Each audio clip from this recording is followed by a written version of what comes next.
The newly formed Guardians of the Galaxy consists of Peter Quill, Gamora, Rocket, Groot, and Drax. They are on a mission to free someone from captivity. Whether he's an arms dealer or a freedom fighter, they don't know. But they do know that Quill is very good at persuading them to do a certain job.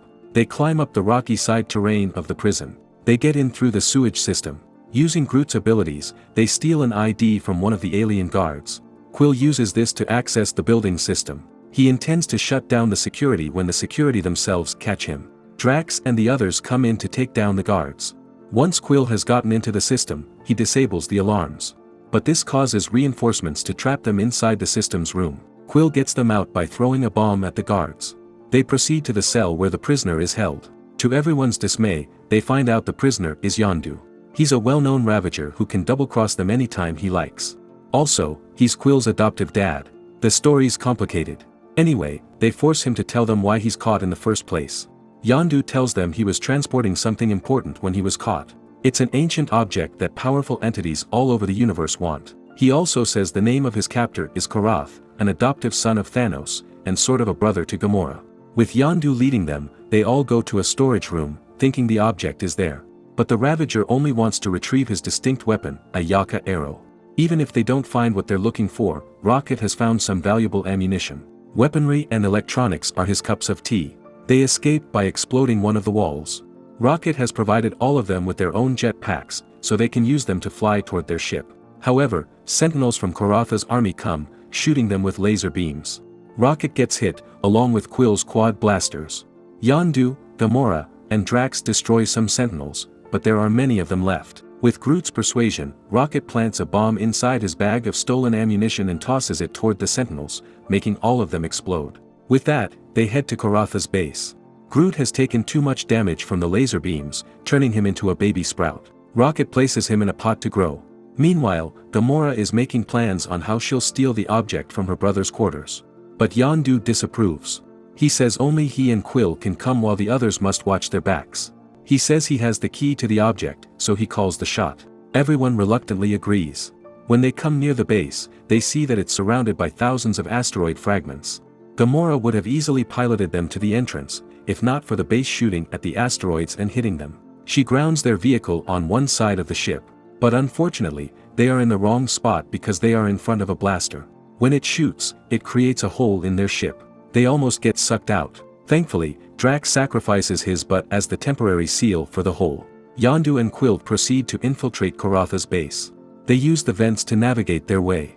Once they're on top of the secured room where the object is supposed to be kept, they overhear Korath reporting to Thanos. He says he can't confirm if the cosmic seed is inside since the Ravager cannot open it. Then he shows it to his lord. It's a cube with sun-like symbols on all sides. Thanos says the insignia signifies that only the key can unlock the box. Whatever this means, it's not important to Quill. What he needs to do is to steal the cube. When both Korath and Thanos leave, the two intruders get ready. Yondu sets Quill down using a rope. As soon as Quill gets to eye level with the cube, he suddenly gets a vision of different objects. The sun symbol, a red, crystal-like object, and Earth. When he gets conscious again, he realizes he has grabbed the object. Yondu lowers him to the floor. And before Quill knows it, the rope falls freely to the ground, indicating Yondu has deserted him. Then, guards surround him, led by Korath. Unfortunately, he saw what happened when Quill touched the cube. It shouldn't be activated unless Quill is the key. The latter realizes Yondu must have known this and led them to Korath. The general grabs Quill's quad blaster and threatens to hurt him if he won't open the box. But Quill is smarter. He states that Korath cannot risk hurting the key. As they continue their standoff, a blast destroys one wall. Rocket and Drax have come to rescue him. Quill hits Korath with cement and escapes with his friends. Their next destination is Nowhere, the large, celestial skull that has become the city of galactical outlaws. Quill knows a broker who may be able to tell them what exactly the cube is and what's inside it. When they enter, they see electric charges probing their ship, as if scanning them for security. They don't see the cube glow. As they walk along the pathway inside a tunnel, a creature suddenly chases Rocket. It's Cosmo, the self-proclaimed dog security of Nowhere. Still holding Groot inside his pot, Rocket runs away. Drax decides to come after them. Quill and Gamora proceed to look for the broker. When they reach him, they show him the box. Looking at the symbols, the broker identifies it as a work of a race known as Spartax. They're also the ones who created Quill's quad blaster, indicated by the sun symbol on the handle. Quill thinks he might be part Spartax to activate both his weapon and the cube. He presses the object and he sees the same visions as last time. But this one ends with his mother calling him. The broker doesn't want anything to do with it. Before they can do anything, Yondu and his team have come to take back the cube. Their confrontation is only worsened by Karatha's arrival and his army. A brawl breaks out. However, they get distracted when Cosmo the dog comes running at them, saying nowhere is alive. As proof, tentacles shoot out from everywhere and attack them. They all get captured, but eventually, they cut the tentacles to release themselves. Cosmo protects them by using his telepathic powers. While Karath and his soldiers fight off the tentacles, Gamora asks the broker, "How come the skull of a dead celestial has come to life?" The broker answers that it must be because of the cube, which he calls the cryptobox. It supposedly contains the cosmic seed, a concentrated energy that accelerates life. This is what affects the cerebral part of nowhere, making it use its tentacles. Another proof of its power is when Groot suddenly grows massively and becomes feral. He attacks everyone, friend or foe. With Groot becoming wild, along with the menacing tentacles, Quill realizes the cryptobox is nothing but trouble. Gamora tells him to close it or something if he is the key. But while doing that, Quill gets caught by Karath. The general also captures Gamora, saying she belongs to Thanos as well. With the cryptobox in their possession, they escape. Once they've gone, the tentacles stop appearing and attacking them, and Groot returns to normal. The broker, upon seeing this, concludes that the influence of the cosmic seed must have been effective only when it's nearby. Cosmo adds that if a tiny sliver of cosmic seed's energy can do such effects on Groot and the celestial head, what more can it do when it's used in full? It can create an entire galaxy, or destroy one. That must be why Thanos wants it. Cosmo offers them a way to retrieve it and save their friends as well. He leads them to the control room, where he has ultimate control of everything. Cosmo has been subjected to numerous experiments, that's why he has telepathic abilities to do almost anything a higher form of life can do. Inside, he shows them the continuum cortex. Built inside the celestial head, it's a nexus point to anywhere in the universe. As long as they have a device that serves as their GPS, they can be sent to or fetched from anywhere. The dog gives them the devices he calls retriever, because, well, he's a retriever. Cosmo gives up when nobody gets the joke. Meanwhile, Quill and Gamora are held upside down inside their prison capsules. They just watched Karath talk and got punished by Thanos because he disappointed him. Thanos must have been an Asian dad in his past life. After this, Karath retrieves the box and orders Quill to open it. At first, he refuses. He has the guts to do so since he believes the general can't hurt him as the key. But Karath uses a dirty tactic. He gets a cerebral parasite and sticks it on Gamora's head. What it does is it forces you to relive the things you are guilty about. Gamora shouts in pain. Quill has no choice but to do what Karath wants. He uses his nose to open it, even though he doesn't understand if that's how he should do it. The box opens, revealing an empty interior. Karath rages as he realizes he has failed his father. Intending to pass all his wrath to Quill, he raises his baton. Just in time, Rocket, Groot, and Drax blast through the wall. Groot releases his friends from captivity. As they escape, Karath grabs Gamora. He can't fail to bring his sister to their father. But Gamora grabs the cerebral parasite and latches it onto her brother's head. Then she follows the others. Rocket gives them the retrieving device. At a signal, Cosmo pulls them back into nowhere. They go back to the broker to finally sell it. But Gamora stops them. She points out that Quill is the only one who can open the box, therefore it should stay with them. When Quill touches the box, he sees the same images again, his mother calling him Little Star-Lord. But Quill doesn't want to do anything with it. Rocket reluctantly agrees to sell it for a small amount before anything goes wrong. Just as he says it, alarms start around them. Thanos is attacking nowhere. He has an entire army of fighting pods ready to obliterate them. All he wants is Gamora, Quill, and the cryptobox. He gives an ultimatum of 30 seconds for them to comply. Rocket suggests giving it to Pruny Chin since it's empty anyway. Gamora agrees. Groot adds, "I am Groot," which means he doesn't want nowhere to get destroyed. But Drax has nothing to say. That is because he is recklessly attacking Thanos in the name of his revenge. Thanos gets annoyed. He orders the pods to start attacking. Every structure inside nowhere starts to shake and crumble. They must do something before Thanos destroys them. Rocket is frustrated with Drax.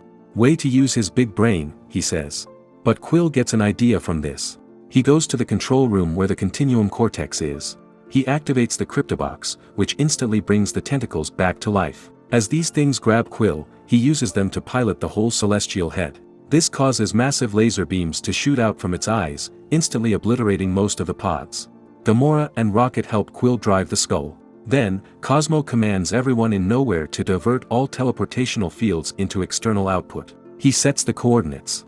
And by pressing more buttons, the Cosmic Dog teleports the whole celestial skull to a remote sector of the galaxy. Cosmo thanks the Guardians of the Galaxy for saving them, even if it's for a short while. Quill and his gang leave Nowhere. But deep inside him, he wants to go to Spartax. Due to earlier events, he discovers he's not wholly of Terran descent. This urges him to find out more about who he really is. When he's alone, he plays with the cube even if he knows it's empty. Suddenly, it glows, showing a holographic map. Quill finally understands he holds the map to find the cosmic seed. After Quill realizes that the Spartax cryptocube contains the map to find the cosmic seed, he and his friends immediately set out to follow it. They enter a planet as indicated on the map. There, they accidentally release a Fin Fong Fum, a dragon-like creature. As they fly away from the monster, they encounter several technical issues in their ship control. Rocket is mostly the one doing maintenance for the ship. And when there's a problem, they always call out to him to fix it. It so happens that this time, many malfunctions occur at once. Everyone blames Rocket for not being fast enough to fix them. Taking matters into his own paws, he takes control from Quill and speeds up the ship. Then, he swerves them around back to the raging monster's mouth. He releases 3 torpedoes, which explode right at the monster. But it also propels them out of the planet, which damages their ship.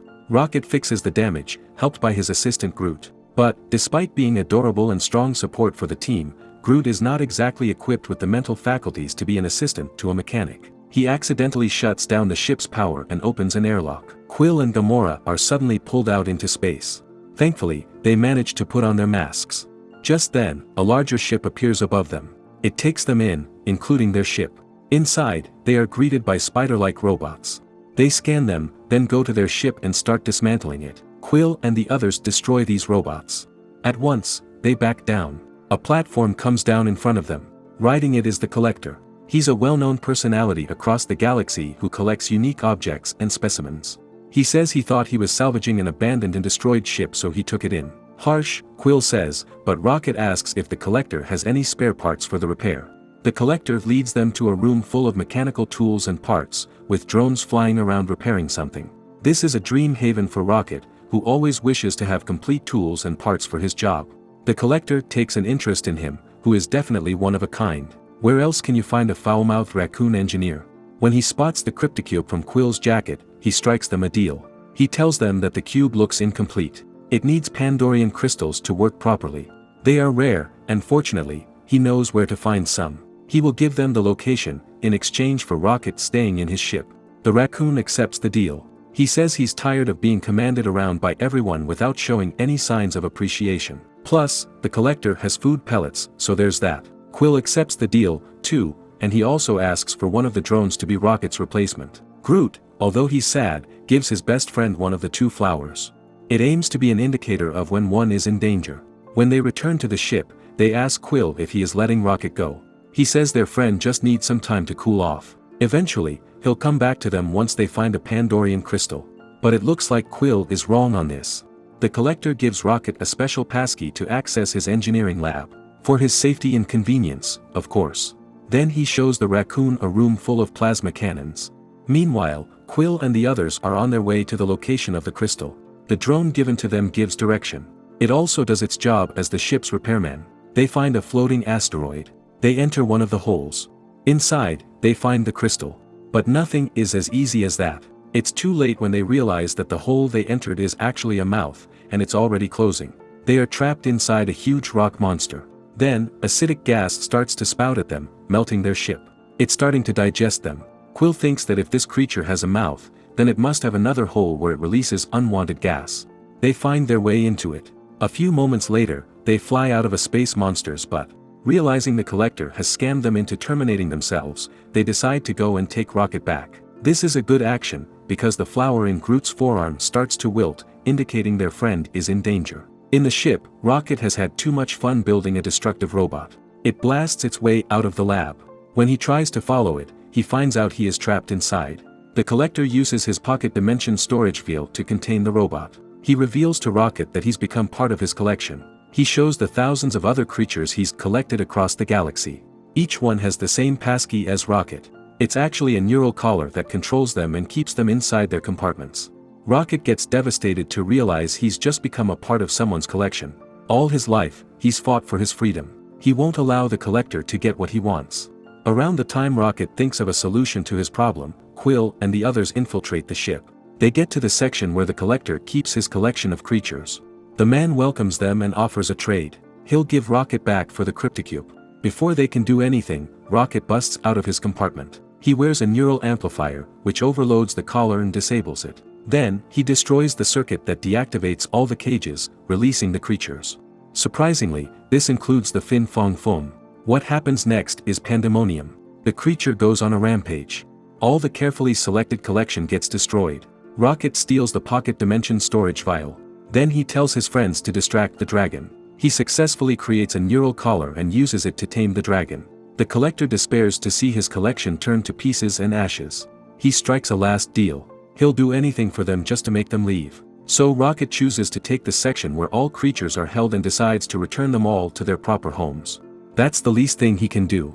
Besides, despite all the bickering with his friends, he knows he's home with them. That's how strong their camaraderie is with one another. But sometimes their individualities shine too much.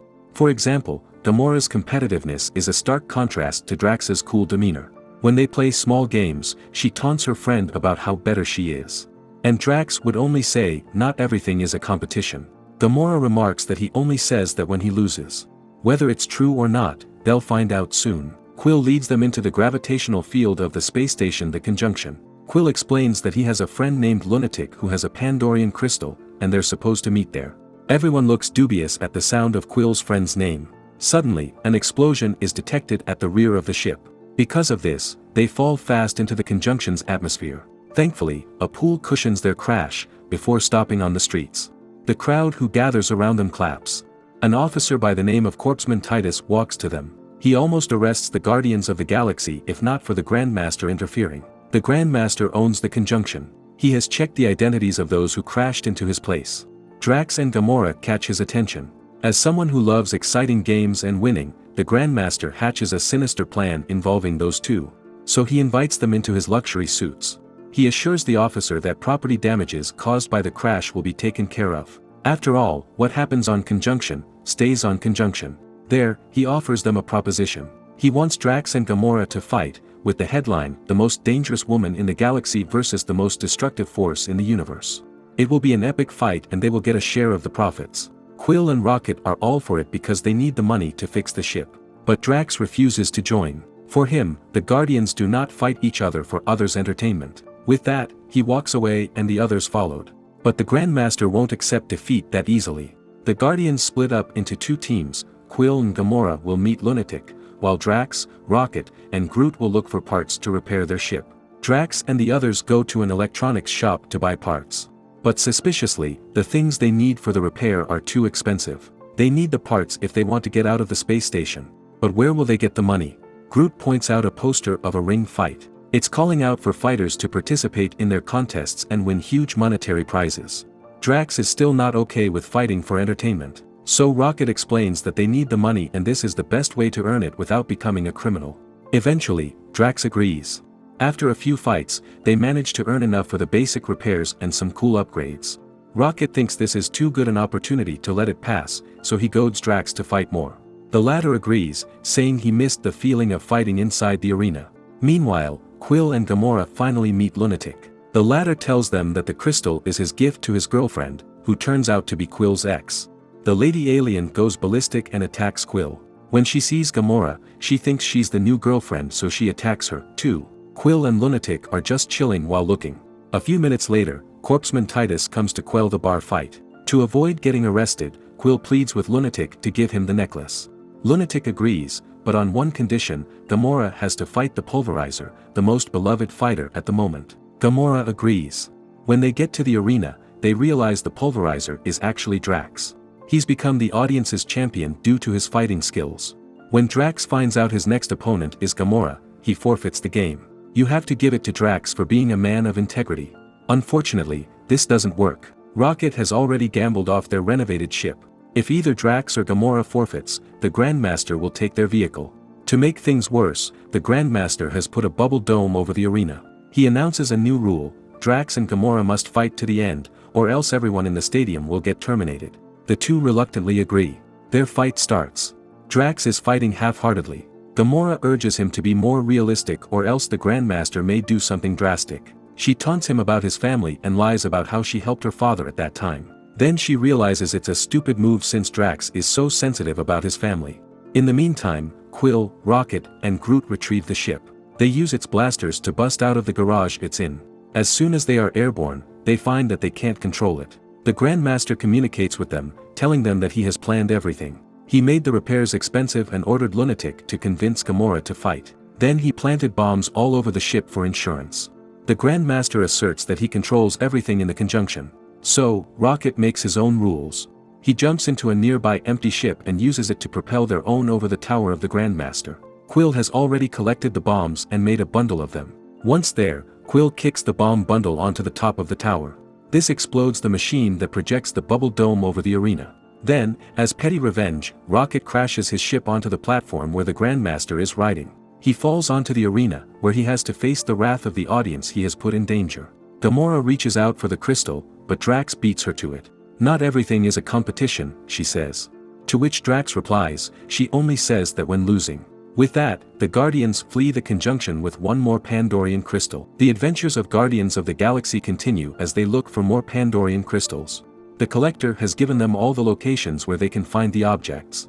Although they still doubt the authenticity of this information, they still go.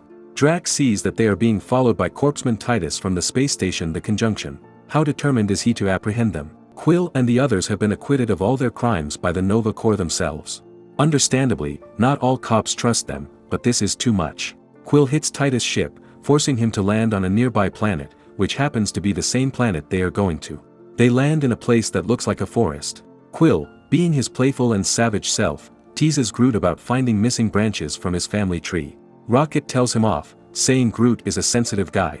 "Yeah, Quill, leave our adorable tree alone." Gamora spots a village not far from them. They walk towards it, leaving Groot to guard the ship. From a plateau near the village, they can see the villagers expertly cutting logs.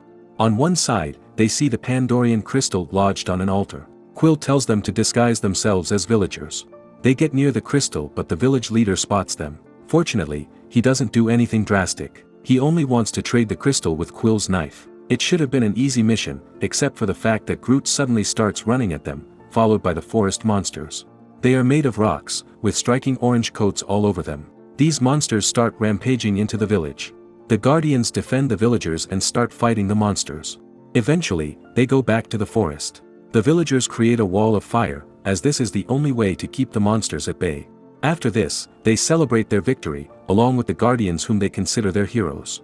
They are invited to eat, dance, compete, and even chop up wood. Quill is still teasing Groot. Due to his carelessness, he doesn't notice the crystal falling from his pocket. Rocket sees this and decides to give it to Groot for safekeeping. Then they go to Gamora, who is talking to the village leader. According to him, they call the monsters Rexians. They first appeared after a fireball fell into their planet. A few days later, fungi started spreading throughout the forest, giving birth to those creatures. As they talk, the burning wood from the bonfire behind them starts to crackle. Embers fly from it and land on Groot. The tree starts to panic, as fire is his worst enemy. He runs around, spreading fire to houses. Fortunately, he puts it out, but it leaves itchy orange marks on his barks. Quill chides him for being careless. This time, his words may have gone too far. Groot walks away dejected. The villagers are unhappy about what happened. Quill wants to leave, but Gamora says they can't leave them vulnerable to the monster attacks. Drax agrees. Rocket adds that they won't go anywhere until Quill apologizes to Groot. Reluctantly, Quill agrees. He follows Groot into the forest. This is easy, as the tree has left orange marks along the way. Eventually, he sees him sitting by the cliff. He thinks Groot is still sulking. The truth is, something is transforming inside him, and not in a good way. A few moments later, the tree becomes gigantic. He growls his iconic lines, "I am Groot," while being covered by an orange coat similar to the rock monsters earlier. Quill goes back to the village, followed by Monster Groot. Everyone thinks he's done something. But Rocket confirms his best friend has truly transformed into a monster. He can't even translate what he's saying. Monster Groot destroys houses. Quill manages to freeze one leg, making Monster Groot lose balance, and then his consciousness. He suggests he and Rocket should go through an opening on Groot's leg. They think the orange fungus must be infecting him from the inside. Drax and Gamora will keep the villagers away. Once inside, Quill and Rocket see that the fungus has covered almost everything. Branches crisscross here and there, all bright with infection. Burning it is not an option, as each branch is covered in flammable sap. However, the villagers launch a burning wood into the opening, causing a pit of fire that surprisingly doesn't spread. But it causes Groot to wake up. Quill and Rocket continue to look for the possible source of infection inside. Outside, Drax and Gamora are doing their best to distract Monster Groot from destroying the village. It doesn't help that Titus has eventually fixed his ship and sees the rampaging tree monster. At the same time, Gamora sees the meteor told by the village leader earlier. It must be the cause of the fungi spread, therefore it must be destroyed. Drax volunteers to do it. But first, he needs to deal with Titus. The Nova Corps officer is preparing to fire antimatter missiles without permission. He'll do anything just to carry out his justice. Drax jumps on his ship and manages to dislodge one missile. But the other still fires. Drax uses his strength to stop the missile from making contact with Groot. Eventually, he directs it towards the meteorite, effectively destroying it from spreading fungi. Back inside Groot, Quill spots the Pandorian crystal on top of a large, green, glowing seed. He jumps towards it, but he slips, making him fall into the seed. Surprisingly, it contains water instead of a solid material.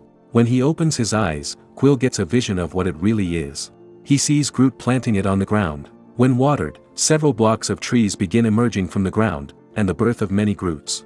Then Quill says, "I am Groot." Finally, he understands what his friend feels, and the burden he always carries within him. Intuitively, Quill starts to water the seedling from the inside. Instantly, all the fungi dissolve as the branches return to normal. Quill and Rocket only have time to get out. Groot returns to normal and coughs out the crystal and gives it to Quill. Titus intends to shoot Groot, but the villagers protect the Guardians out of gratitude. When they leave the planet, Quill checks the cryptobox. It shows him another point on the map that they must go to. He sees Groot and expresses his appreciation for his resilience. He now understands that their tree friend is carrying the only seedling that can revive his whole civilization. Well, to truly understand each other, one must speak the other's language. A few days later, the whole crew is inside the Nova Corps headquarters. The last of the Pandorian crystal is stored in the archives. According to Quill, the best way to get it aside from directly stealing it is to pretend they are officers. Then they can steal it legally. As the others know it, Quill's plans are always dubious. Drax describes it best: it's unethical. Quill tells him that sometimes, they must act to fool other people to get what they want. They arrive at the Nova Corps archives. Rocket and Groot are in the control room. They are supposed to disable the force field protecting the archives. Instead, Rocket disables all the force fields, including the ones in holding cells. This causes Supergiant, one of Quill's many ex-girlfriends, to escape. Gamora retrieves the crystal, then finds her friends wrestling with the giant alien lady. She has to strike some nerve on the Supergiant's neck just to make her fall unconscious. Then they proceed to their ship, which is disguised as a Nova Corps ship, the Star Blaster. Unfortunately, Titus spots Quill putting on his helmet. He informs his colleagues, but it's too late. The fake Star Blaster is already launching under the orders of Corpsman Titus. The Guardians would have escaped without any hitch, except that there's always a hitch. First, the mechanism for the cloaking field malfunctions. This means they can't shut off the disguise and they still appear as a Star Blaster under the Nova Corps radar. Next, a civilian ship falls right in front of them. They are called to rescue the passengers. They can't help them without risking getting captured. But Drax is too immersed in his acting as a Nova Corps officer. He jumps out of their ship and rescues the children. Quill and others have no choice. He jumps after Drax and uses his boosters to slow down their fall. Groot uses his branches to carry the civilian ship, which still contains the parents. Eventually, they all landed safely. Another heroic point for the Guardians. But Titus is already waiting for them. Then, Rocket finally fixes the cloaking field on the Milano, giving more reasons for Titus to arrest them. In the prison, the feline officer threatens to return their crimes on the record. Unless they can work with a deal. Quill listens, so Titus relays to them the necessary information. A gang called the Black Order intends to drop a dangerous weapon on the black market. The Guardians need to infiltrate the gang to know where it is and seize it. Supergiant was a member, so that should give them leverage to get in. When asked about why they don't send an officer from their ranks as an undercover, Titus says the gang will immediately find out. That's why it's better to send criminals known in the underworld to avoid spoiling the operation. Titus offers them freedom and their things back if they are successful in this quest. Quill is suspicious about this. Also, they need to get going in finding the cosmic seed. So he agrees with the deal. The Guardians travel to another planet to meet the Black Order. Quill instructs Drax that this time, they need to act like they hate the Nova Corps, so they won't get busted immediately. When they arrive at a club, they see the Black Order lounging on one table. Quill pretends to know them, but he easily falls for the mind control trick by the leader. He inadvertently reveals that he's working undercover for the Galactic Police Force and even surrenders his blaster and tracking device. Thankfully, Gamora and the others are more resilient, with Drax even proudly announcing how he hates the Nova Corps. They take advantage of the situation by pretending to apprehend Quill. Then Gamora and Rocket gain their trust by using the information about Supergiant and the weapon that is supposed to be transported. The Black Order believes them to be legit, so they lead them inside a cave where the weapon is. They dig until they unearth a rectangular box. When they open it, they see an unexpected item inside. It's the universal weapon previously wielded by Ronan the Accuser. And the Black Order is supposed to deliver it to Thanos. But before doing that, they need to terminate Gamora and others, just to close loose ends. A fight breaks between the Guardians and the Black Order. The leader of the gang uses his mind control trick and orders Quill to fight. He uses his blaster to hit Drax. Then, one of them picks up the universal weapon. It produces a powerful blast that causes some rocks to fall. When the dust has settled, another one picks it up. This time it's Titus. The Guardians think they're finally safe with his presence. But they're wrong. It turns out, Titus is only pretending to be a tough cop strictly following the laws. In truth, he wants the universal weapon for himself. He tricked the Guardians into doing his bidding. Then he attacks both them and the Black Order. For a few minutes, the two groups team up to defeat Titus. Quill orders the leader to use his mind control thing on the cop traitor. But it doesn't work. Titus uses the universal weapon to hit all of them. Then he plunges towards Drax, who tells him he's not honoring his oath as a Nova Corps. Titus reveals he doesn't care. He has been doing illegal transactions in the black market. What he doesn't know is that Quill is actually recording Titus's words. And it has been broadcasted to the headquarters. Enraged, Titus attacks him. But Drax seizes the weapon and uses it to hit him. At last, Titus is apprehended by his former colleagues, along with the Black Order. The Guardians get back their things including the cryptobox. The Pandorian crystals are complete. Now they can start their search for the cosmic seed.